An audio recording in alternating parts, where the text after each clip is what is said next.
Hello दोस्तों, स्वागत करता हूं आपका हमारे इस नए चैनल में। इस चैनल का नाम है मैंने अभी खोला है, जिसका नाम है EWA एक्सप्लेनेशन विद आशीष। तो आपका हमारे चैनल में सबसे पहले मैं स्वागत करना चाहूँगा। तो दोस्तों, जैसा कि आपको पता है कि आज हम लोग जो है सभी के सभी नौकरी की तलाश में जनरल कंपटीशन की तैयारी करते हैं। और दोस्तों मैं बता दूं, जनरल कंपटीशन करिए चाहे आप नीट IIT JEE कीजिए, मेहनत आपको बराबर कहीं करना पड़ेगा। तो मैं बता दूं दोस्तों कि जनरल कंपटीशन की तैयारी करते हैं तो उसमें जो है जीके और जीएस पूछा जाता है।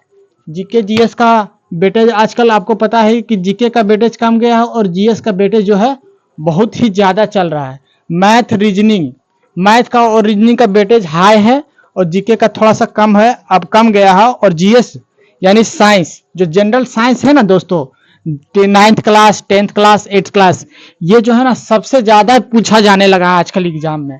तो मैं इसी को लेकर के जो है, देखिए क्या है कि आप अगर जो जीके पढ़ते हैं, मेरी बातों को आप समझिएगा, जीके पढ़ते हैं तो आप समझ जाइए कि आप एक समुंदर में गोता लगा करके मछली पकड़ रहे हैं। अगर आप जीएस पढ़ते हैं दोस्तों, जीएस पढ़ते हैं तो आप जो है एक ठौना पानी में मछली पकड़ रहे हैं। अब बताइए, इस समुंदर में गोता लगा के मछली पकड़ना आसान है कि एक ठौना पानी में ऐसे टिटको टिकोर के किदोर किदोर के पकड़ना आसान है?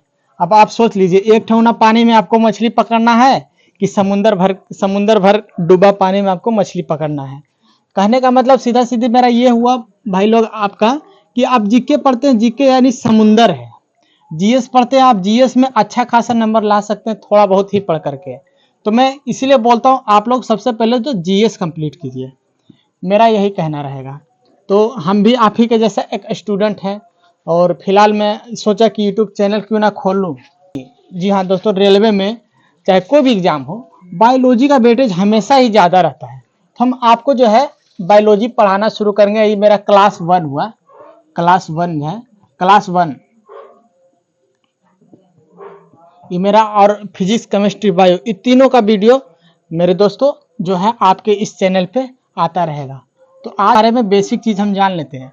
तो सबसे पहले मेरी बात को याद रखिए, आप लोग जो मैं पढ़ा रहा हूँ नोट्स कीजिए, नोट्स लायक ही पढ़ाऊंगा। एक बार पढ़िए, दोबारा आपको कहीं से पढ़ने की जरूरत नहीं है। एक बार पढ़िएगा, कहीं से पढ़ने की जरूरत नहीं है, नोट्स करते जाइएगा। क्या होता है कि कैसे कहते हैं, आखिरकार किसे कहते हैं जीव विज्ञान? जीव विज्ञान को दो भागों में हम बांटते हैं, पहला एक जीव और दूसरा विज्ञान। जी दोस्तों, यानी लॉजी, LOG लॉजी, इसको कहेंगे बायो, इसको लॉजी।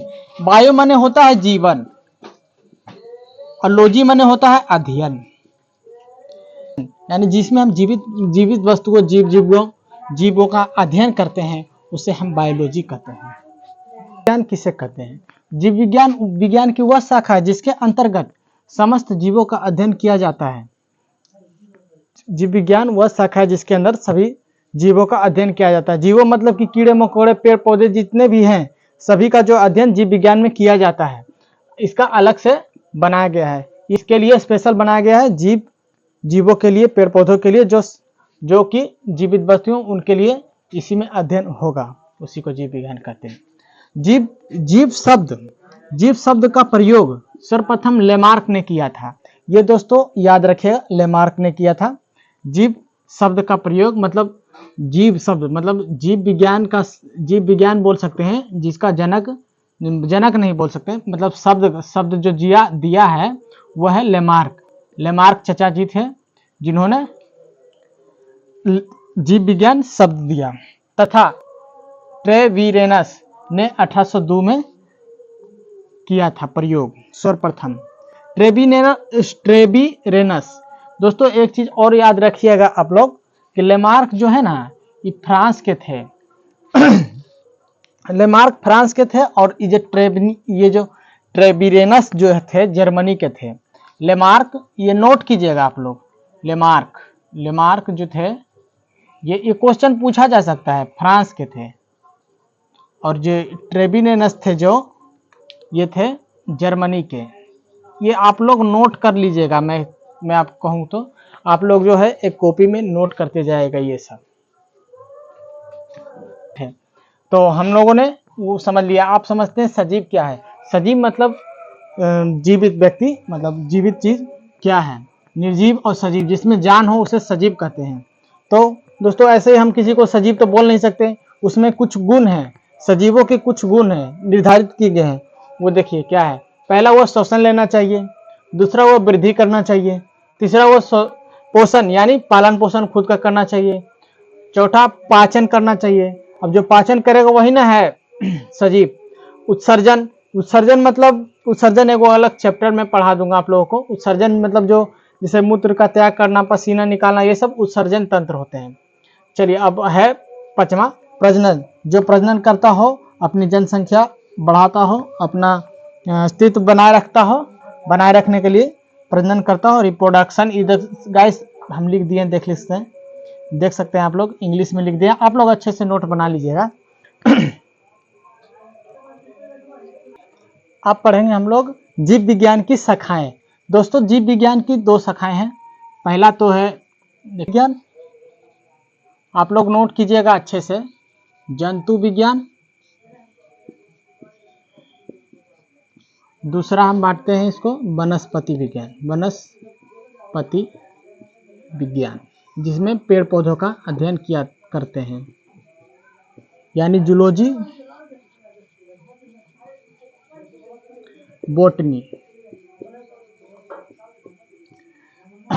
एक चीज और इम्पोर्टेंट चीज आप लोग नोट कीजिएगा दोस्तों, इसके जो जनक हैं, इनके जनक को, इनके मतलब जनक, इनके पिता जिनको कहा जाता है, इनके जनक और वनस्पति के जो जनक हैं, ये जंतु विज्ञान के जनक आप लोग हमेशा याद रखिएगा। जंतु विज्ञान के जनक को अरस्तु को कहा जाता है, जंतु विज्ञान के जनक। और इसके जनक को थियोफ्रैक्टस, जी हाँ दोस्तों, थियोफ्रैक्टस, थोड़ा सा हिंदी देख लीजिएगा आप लोग, थियोफ्रैक्टस, ये जो लोग हैं तो थियोफ्रैक्टस।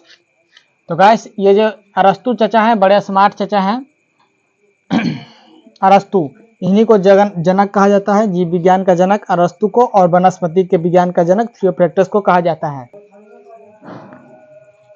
तो दोस्तों आपके दिमाग में आया होगा कि अरस्तु ने ऐसा क्या झंडा गाड़ लिया कि उन्हें जो है जंतु विज्ञान का जनक और थियोफ्रैक्टस को जो है वनस्पति विज्ञान का जनक कहा गया। इसको चलिए आइए जानते हैं जंतु विज्ञान के जनक जो हैं अरस्तु, उन्होंने क्या ऐसा झंडा गाड़ा जिसके कारण से उन्हें जो है जनक कहा गया। तो चलिए देखते हैं। अरस्तु ने अपनी पुस्तक हिस्टोरिया एनिमिलियम, ENIMALIUM, एनिमिलियम, अच्छे से नोट कीजिएगा, में लगभग 500 प्रकार के जंतुओं का वर्णन किया। इन्होंने एक पुस्तक लिखा जिसका नाम हिस्टोरिया एनिमिलियम है, उनमें 500 प्रकार के जंतुओं का वर्णन किया है, इसलिए इन्हें जनक कहा जाता है जंतु विज्ञान का। तो चलिए दोस्तों अब देखते हैं थियोफ्रैक्टस के बारे में। थियोफ्रैक्टस ने ऐसा कौन सा झंडा गाड़ा है जिसके कारण से उन्हें जो है वनस्पति विज्ञान का जनक कहा जाता है। थियोफ्रैक्टस ने अपनी पुस्तक इन्होंने भी एक पुस्तक लिखी है, हिस्टोरिया प्लांटेरियम। यहाँ दोस्तों वनस्पति के विज्ञान थे, इसलिए प्लांट से आपको पूछ दिया जाए थियोफ्रैक्टस ने कौन सी किताब लिखी है, तो वो क्या थे, वनस्पति विज्ञान के जनक थे। तो कौन सी किताब, हिस्टोरिया प्लांटेरियम में लगभग इन्होंने 500 प्रकार के पौधों का वर्णन किया है। इन्होंने भी 500 प्रकार के पौधों का वर्णन किया है। तो ये मेरे दोस्तों, अब जो अगला टॉपिक है जीवधारियों का वर्गीकरण, यह जो है बहुत ही इम्पोर्टेंट टॉपिक है जो हर ही एग्जाम में पूछ ही दिया जाता है। तो जीवधारियों का वर्गीकरण यानी जीवों के आधुनिक वर्गीकरण की शुरुआत कैरोलस लिनियस ने किया था। कैरोलस लिनियस, CAROLUSLINNAUS ने किया था। अच्छे से नोट कीजिएगा, थोड़ा स्पेलिंग देख लीजिएगा आप लोग। कैरोलस लिनियस ने की। कैरोलस लिनियस को वर्गीकरण का जनक भी कहा जाता है, क्योंकि शुरुआत जो है इन्होंने ही बांटना शुरू किया। मतलब जीवों को जो है पेड़ पौधा सभी एक ही में थोड़ी ना अध्ययन कर सकते हैं, इसीलिए कैरोलस लिनियस ने जो है दिमाग लगाया कि जो पानी में रहने वाले जीव, जमीन पर रहने वाले जीव, हवा में रहने वाले जीव, सभी को अलग अलग बांटने की कोशिश की। इन्होंने एक पुस्तक लिखी जिसका नाम था बुक। बुक का जो नाम है, इनका जो लिखा हुआ बुक है, आप लोग अच्छे से याद रखिएगा, सिस्टेमा नेचरी, सिस्टेमा नेचर। ये दोस्तों, ये जो बुक है, इस बुक का नाम जो है हर एग्जाम में पूछ ही दिया जाता है, हर बार पूछता है। आपने ये बुक सुना भी होगा कितने बार, सिस्टेमा नेचर। हाँ, नेचर, सिस्टेमा नेचर किन्होंने लिखा है? तो कैरोलस लिनियस ने। इन्होंने, अभी आगे पढ़ेंगे, द्विपद्धति का सिद्धांत जो है कैरोलस लिनियस ने ही दिया है, और इनको जनक कहा जाता है वर्गीकरण का। ये इंपॉर्टेंट टॉपिक है इनका बुक, और वर्गीकरण का जो है जनक किसे कहते हैं? कैरोलस लिनियस का, और इसका बुक जो है सिस्टेमा नेचर। आधुनिक वर्गीकरण का जनक, ये आधुनिक जो है ना, आप लोग अच्छे से याद रखें, आधुनिक वर्गीकरण का जनक पूछे तो कैरोलस लिनियस को कहा जाता है। तो दोस्तों, आप लोग इसे नोट कर लेते हैं, चाहे स्क्रीनशॉट ले लीजिए। सिस्टेमा नेचर, सिस्टेमा नेचर आपको पता होगा कि ये कैरोलस लिनियस का बुक है, और इन्होंने जो है इसमें 2 भागों में जीवों को बांट दिया। इन्होंने सोचा कि भाई पादप जगत जितने भी हैं, पादप वाले सब एक जगह और जंतु जगत सब जो एक जगह, पादप एक तरफ, जंतु एक तरफ बांट दिया इन्होंने। तो अंग्रेजों की भाषा में हम इसे लिखें तो पादप जगत को plant kingdom, PLANT, plant KINGDM kingdom, और जंतु जगत को जो है एनिमल किंगडम।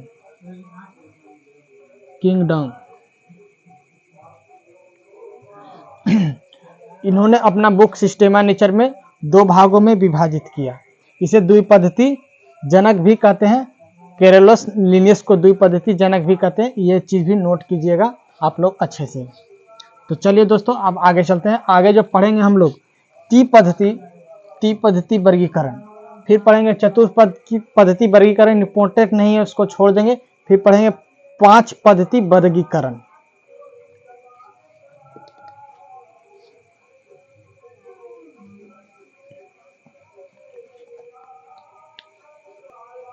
तो दोस्तों, आप इसे नोट कर लें अच्छे से। तो आइए समझते हैं 3 जगत वर्गीकरण। 3 जगत वर्गीकरण जो जिन्होंने दिया है उनका नाम है अर्नेस्ट हैकल। इनका नाम जो है एग्जाम में पूछा जाता है।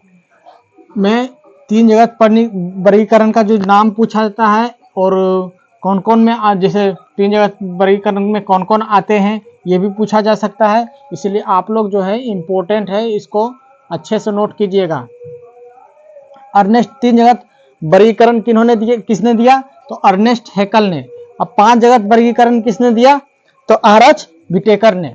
देखिए 3 जगत वर्गीकरण में पहला आ जाता है पादप, दूसरा आता है जंतु, तीसरा आता है प्रोटिस्टा। तो पादप और जंतु तो आपको अच्छे से पता होगा कि पादप में क्या क्या स्टडी करते हैं, जंतु में क्या क्या स्टडी करते हैं। और आप प्रोटिस्टा में अभी आपको बताऊंगा क्या क्या स्टडी करते हैं, छोटा छोटा चीज में। इसका प्रोटिस्टा का तो अलग एक चैप्टर ही पढ़ा दूंगा मैं, और इसे अभी मैं थोड़ा थोड़ा सबके बारे में बता दूंगा प्रोटिस्टा।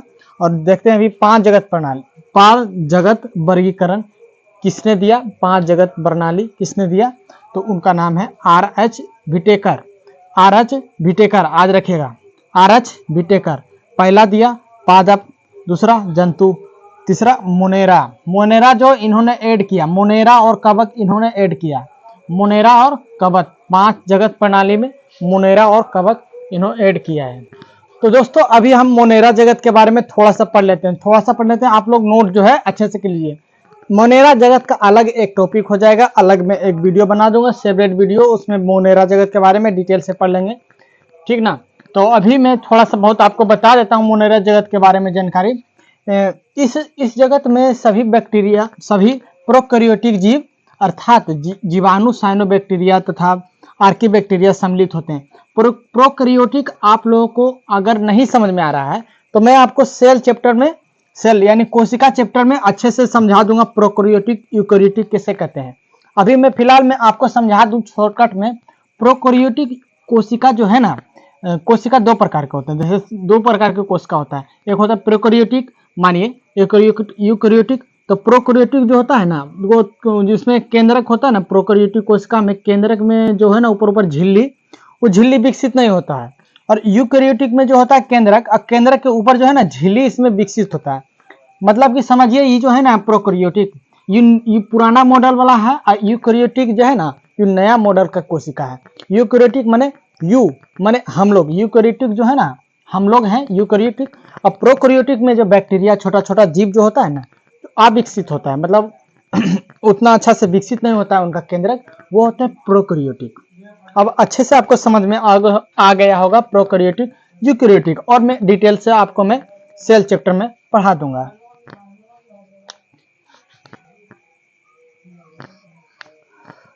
तो चलिए दोस्तों, अब जो है हम लोग प्रोटिस्टा के बारे में थोड़ा बहुत जानकारी हासिल करते हैं। आया था तो प्रोटिस्टा यूकैरियोटिक भी हो सकते हैं, एक कोशिकीय भी हो सकते हैं, जलीय भी हो सकते हैं। उदाहरण में देखते हैं प्रोटिस्टा जगत में अमीबा भी आता है प्रोटिस्टा में, प्लाज्मोडियम, पैरामीशियम यानी पैरे वाला, ये तो पहले से पता चल रहा है कि जलीय है। यूग्लिना दोस्तों, ये जो है ना ये काफी एग्जाम में पूछा जाता है। यूग्लिना के बारे में आप लोग एक चीज नोट कीजिएगा, मैं लिखना भूल गया था। जीव और पादप के बीच का संबंध दर्शाता है। ये चीज नोट कीजिएगा कि यूग्लिना जो है जीव और पादप के बीच का संबंध दर्शाता है। यह जो है दोनों प्रकार के हो सकते हैं। संबंध दर्शाता है, क्वेश्चन में पूछा जाता है तो सीधा सीधी बोलिएगा यूग्लिना।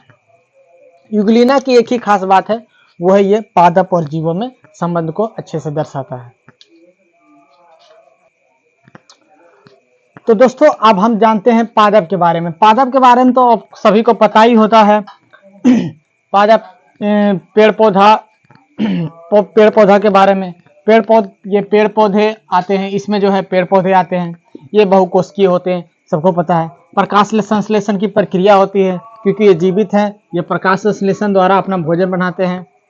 उदाहरण में पुष्पीय पौधे, बीजीय पौधे सभी इसी जगत में आते हैं, जिसमें पुष्प हो ना हो, बीज हो ना हो, सभी इसी जगत में आते हैं, पादप जगत में। तो दोस्तों अगला जो जगत है वह है जंतु जगत। जंतु जगत के बारे में भी आप सभी को पता ही होगा। यह जो है सर्वव्यापी होते हैं, मतलब सभी जगह। यूकैरियोटिक होते हैं, बहुकोशिकीय होते हैं। यूकैरियोटिक इसमें मतलब नया टाइप का कोशिका इसमें फिट होता है। बहुकोशिकीय होते हैं। उदाहरण में देखते हैं हाइड्रा, जेलीफिश, पक्षी, मनुष्य, इस सब में ये क्या है जंतु जगत में शामिल किए गए हैं। और हाइड्रा भी जो है जंतु जगत में शामिल है। ये चीज आप लोग अच्छे से याद रखिएगा। हाइड्रा पौधे, जेलीफिश पौधे, ये सब जंतु जगत में आते हैं। और कवक जगत, अगला जो जगत है वो कवक जगत। यह जीव विषमपोषी जो पोषण के लिए सड़े गले कार्बनिक पदार्थ पर निर्भर रहते हैं, इन्हें मृतजीवी भी कह सकते हैं। मतलब कि आप लोग तो पता होगा कि मशरूम जो है वो सड़ा गला पदार्थ, लकड़ी जहाँ सड़ा हुआ हो, कोई भी जीव सड़ा वहाँ पे मतलब आनी बानी बिगाता हो, वहाँ पे मशरूम उग जाता है। यानी वो कार्बनिक पदार्थ पर जो है मशरूम ज्यादा पाया जाता है, क्योंकि वह मृतजीवी भी कह सकते हैं उसे। वह जो है कार्बनिक पदार्थ के पास ही पाया जाता है ज्यादातर। अच्छे से इसको नोट कीजिएगा।